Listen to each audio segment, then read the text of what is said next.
मला प्रिय असलेल्या माझ्या मूलभूत विश्वासाला आव्हान देऊन झाल्यावर त्या पुढे म्हणाल्या, ही चर्चा आपण आता इथे थांबवूया. मी तुम्हाला एक पद्धतीची दीक्षा देते जिचे नाव आहे प्राणाहुतीच्या माध्यमातून हार्टफुलनेस. कदाचित तुम्हाला प्रश्न पडला असेल की मी कोणत्या परमेश्वराविषयी बोलत आहे. आणि त्या बाई म्हणाल्या, ते मार्गदर्शक कोण? जेवढी माणसे तेवढे परमेश्वराचे अर्थ भिन्न. अगदी त्यावेळी देखील मी परमेश्वराची व्याख्या करू शकत नव्हतो, कारण परमेश्वर गुणातीत आहे. ज्याची ज्याची व्याख्या म्हणून करता येते, वर्णन करता येते, त्या सर्वांना गुणवैशिष्ट्ये असतात. जरी परमेश्वर गुणांच्या जगात असला तरीही अनिर्वचनीय शून्यत्व, नथिंगनेस, हेच खरे परमेश्वराचे अधिराज्य आहे. या तत्वासाठी वापरले जाणारे अनेक शब्द अस्तित्वात आहेत. मूलस्रोत, निर्माणकर्ता, अंतिम परमतत्व, केवलतत्व, ईश्वर आणि दिव्यत्व.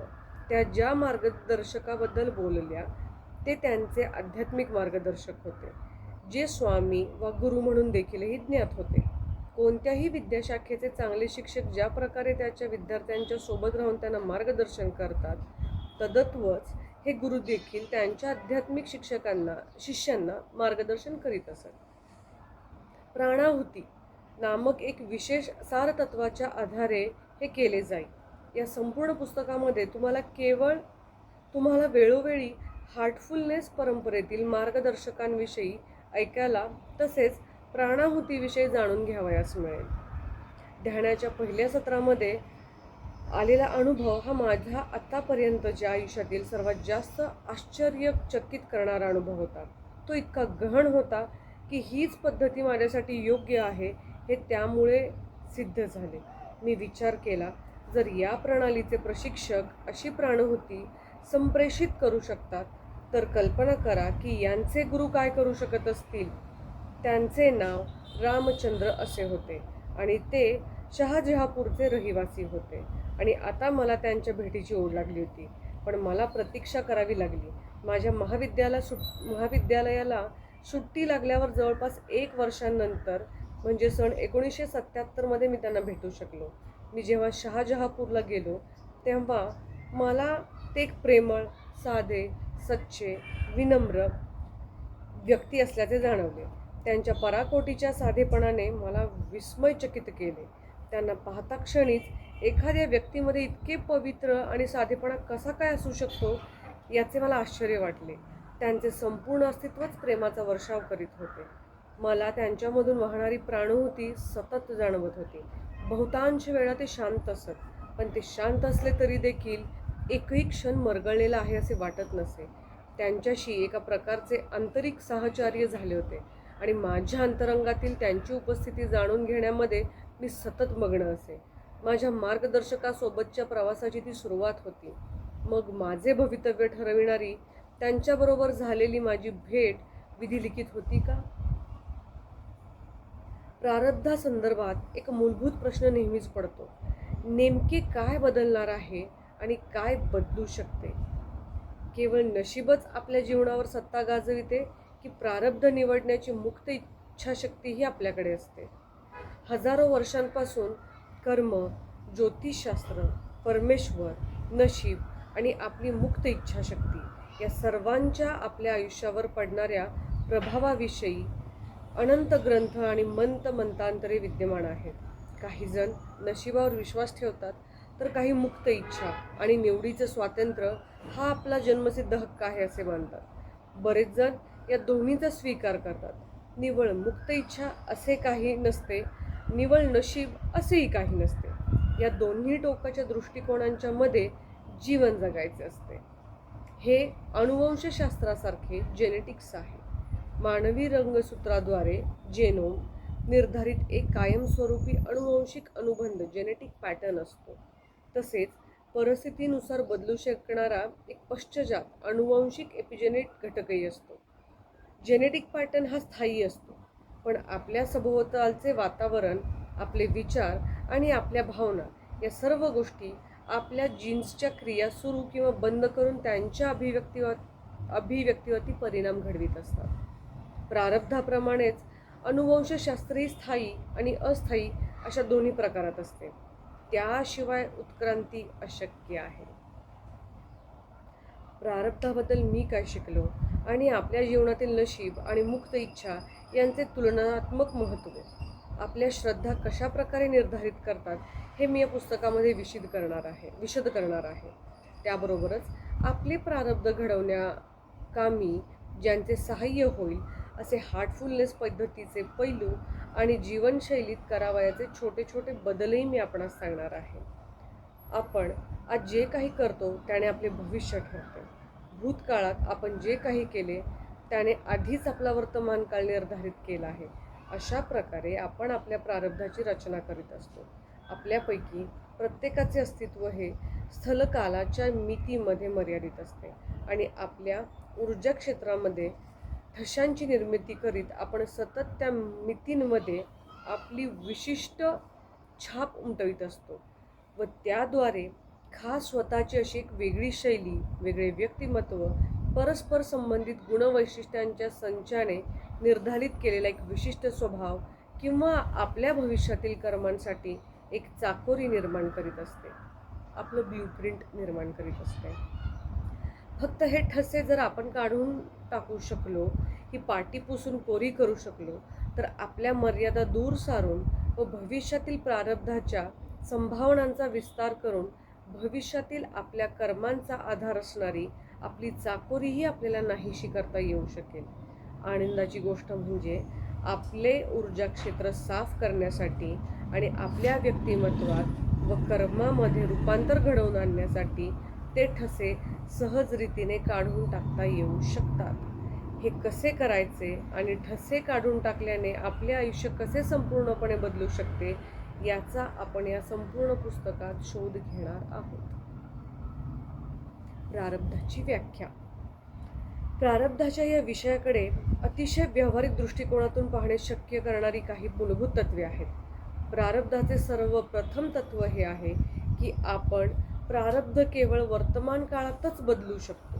भूतकाळ हा घडून गेलेला असल्याने तो बदलता येत नाही.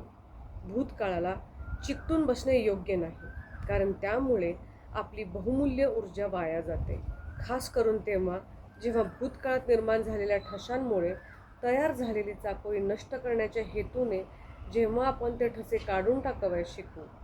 भविष्यकाळ हा वर्तमान काळावर व आता आपण कसे जगत आहोत यावर अवलंबून आहे. आज आपण जे काही करत आहोत ते महत्त्वाचे आहे. प्रत्येक दिवस म्हणजे वर्तमानातील प्रत्येक क्षणामध्ये भविष्यातील आपल्या प्रक्षेप मार्गाच्या ट्रॅजेक्टरीच्या प्रारब्धाची रचना करण्याची एक सुवर्ण संधी आहे.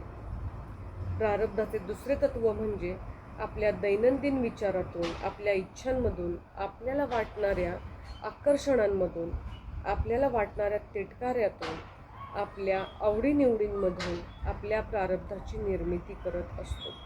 काही गोष्टींकडे आपण आकर्षित होतो, काही गोष्टींपासून आपण दूर पळतो, तर काही गोष्टींचा आपल्यावर काहीच परिणाम होत नाही.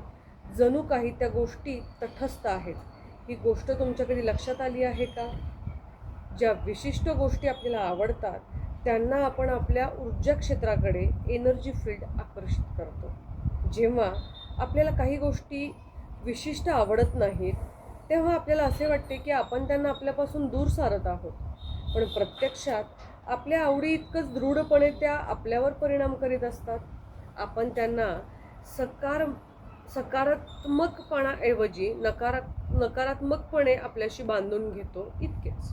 उदाहरणार्थ, प्रेमामुळे एखाद्या व्यक्तीविषयी आपण जितक्या प्रबळपणे विचार करतो तितक्याच प्रबळपणे घृणेमुळेही एखाद्या व्यक्तीविषयी विचार करण्यास आपण प्रवृत्त होतो. गटप्रमुखावर नाराज असणाऱ्या एका समूहातील मतभेद मिटवण्यासाठी मला एकदा मध्यस्थी करावी लागली. त्यांच्या गटप्रमुखाचे वर्तन खूप अन्यायकारक होते व त्यामुळे बरेच जण दुखावले गेले होते. ते सगळेजण माझ्याकडे त्याच्याविषयीची तक्रार घेऊन आले आणि मला त्यावेळी असे आढळले की ते सर्वजण त्यांचा संपूर्ण वेळ तिच्याविषयी विचार करण्यात घालवत होते. ते तिच्या चुका आणि कमतरता यांवरच ध्यान करीत होते. ते काय करीत होते हे ज्या क्षणी त्यांच्या लक्षात आले त्या क्षणी त्यांनी त्यांचा संपूर्ण दृष्टिकोनच बदलला आणि सर्व काही सोपे झाले. बहुतांश वेळा आपले विचार, आवड, नावड यांमध्येच गुंतलेले असतात. आपल्याला त्याची जाणीवही नसते. मला हे घर खूप आवडते, हे मला हवे. मला तिच्यासोबत काम करायचे नाही, ती खूप उद्धट आहे, मी त्याच्यासारखा असायला हवा. तो किती सक्षम आहे, हे लोक धोकेबाज आहेत, त्यांच्यापासून दूर राहणेच उत्तम. ती किती सुंदर आहे, मला तिच्यासारखे दिसायचे आहे. असे आणखी आणि बरेच काही. क्षणोक्षणी आपण आवडी न आवडीच्या प्रतिक्रिया देत सतत आपल्या मनावर छाप उमटवून घेतो. दुर्दैवाने आपल्यापैकी बहुतांश लोकांनी या भरकटण्यापासून आणि प्रतिक्रियात्मक वर्तणुकीपासून स्वतःची सुटका करण्याचे प्रशिक्षण घेतलेले नाही. शिशिर ऋतूमध्ये झाडांवरून गळलेली पाने जशी वारा येईल त्या दिशेने वाहत जातात, तसेच दिशाहीन आणि लक्षहीन पद्धतीने आपल्याला जिकडे नेले जाते तिकडे आपण जात राहतो. जेव्हा मनाची ही अशी अवस्था असते तेव्हा रोज घडणाऱ्या घटना कोणत्याही सक्रिय नियोजनाशिवाय किंवा दूरदृष्टीशिवाय स्वतःचे आमचे भवितव्य ठरवू लागतात. तर मग आपण काय करू शकतो? आपल्या प्रारब्धाची रचना करू शकणाऱ्या उपकरणाच्या प्रशिक्षणाने सुरुवात करूया. पण सर्वात आधी आपण त्यासारखेच एक उदाहरण घेऊया. समजा तुमच्याकडे एक नवी कोरी आणि सुंदरशी फेरारी कार आहे आणि विस्तृत परिसरातील भव्य राजमार्गावरून दूरपर्यंत तुम्ही ती सगळीकडे अगदी तुमच्या मनाप्रमाणे आनंदाने चालवित आहात. लांबच लांब प्रवास करीत आहात. पण तुम्ही गाडी चालविण्यात इतके मशगूल आहात की गाडीची देखभाल करण्यासाठी तुमच्याकडे वेळ नाही. मग कालांतराने कारच्या इंजिनाची कार्यक्षमता कमी होऊन शेवटी ते बंद पडते. लवकरच ती कार रस्त्यावरून नेण्याजोगी राहत नाही. पण मी फेरारीबद्दल का बोलत आहे? कारच्या इंजिनासारखी अशी कोणती गोष्ट आहे जी आपल्याला आपल्या प्रारब्धाची निर्मिती करण्यासाठी सुस्थितीत ठेवणे आवश्यक आहे? आपण त्याला मन किंवा हृदय मन किंवा सूक्ष्म शरीर म्हणू. केवळ एकदाच आपण आपल्या मनाला नीट वळण लावले किंवा प्रशिक्षित केले तर प्रारब्धाची निर्मिती करण्यासाठी सक्षम असे उपकरण आपल्याला उपलब्ध होईल. आपल्या अवचेतन मनात सतत उत्पन्न होणारा भावनिक गोंधळ दूर करून, तसेच आपल्याला रडारप्रमाणे सतत मार्गदर्शन करणाऱ्या आपल्या हृदयातील आंतरिक सामर्थ्यापर्यंत पोहोचण्याचे प्रशिक्षण घेऊन आंतरिक स्थैर्य व सुस्पष्टतेचा शोध घेण्यासाठी आपल्या विचारांचे नियमन करणे असा त्याचा अर्थ होतो. आणि त्याकरिताच आपल्याला ध्यानाच्या अशा एखाद्या पद्धतीची आवश्यकता आहे जिचा आपण या पुस्तकात सखोल शोध घेणार आहोत. तुम्ही असे म्हणू शकाल की मी जसा आहे तसा अगदी खुश आहे. मला बदलण्याची काय गरज आहे? माझे सध्याचे प्रारब्ध काय वाईट आहे? अर्थातच ही तुमची निवड आहे आणि तुम्ही खुश असाल तर तुम्हाला काहीच बदलण्याची इच्छा नसेल.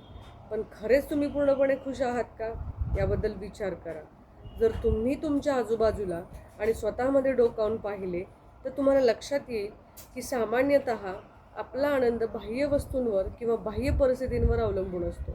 जेव्हा परिस्थिती बदलते आणि आपल्यावर दुःखाचे सावट पसरते त्यावेळी आपल्याकडे परिस्थितीशी जुळवून घेण्यासाठी कोणतीही आंतरिक साधनेच उरत नाहीत. रस्त्यावर बंद पडलेली फेरारी कार घेऊन एकटाच उभ्या असलेल्या चालकाप्रमाणे कशाही परिस्थितीत आनंदी राहण्याचे प्रशिक्षण घेणे हे चाणाक्षपणाचे लक्षण आहे. आता याचा दुसऱ्या बाजूनेही विचार करा. एखादा आजार विकोपाला जाऊन मृत्यूच्या दाराशी पोचेपर्यंत आपल्याला शारीरिक गरजांकडे दुर्लक्ष करणे हे चांगले लक्षण आहे का? त्याप्रमाणेच आपले मन कोलमडून जाईपर्यंत त्याची काळजी घेण्यासाठी वाट कशासाठी पाहायची? फेरारीप्रमाणेच त्यालाही सर्वोत्तम स्थितीमध्ये का ठेवायचे नाही? प्रारब्ध आपल्याला कुठे घेऊन जात आहे?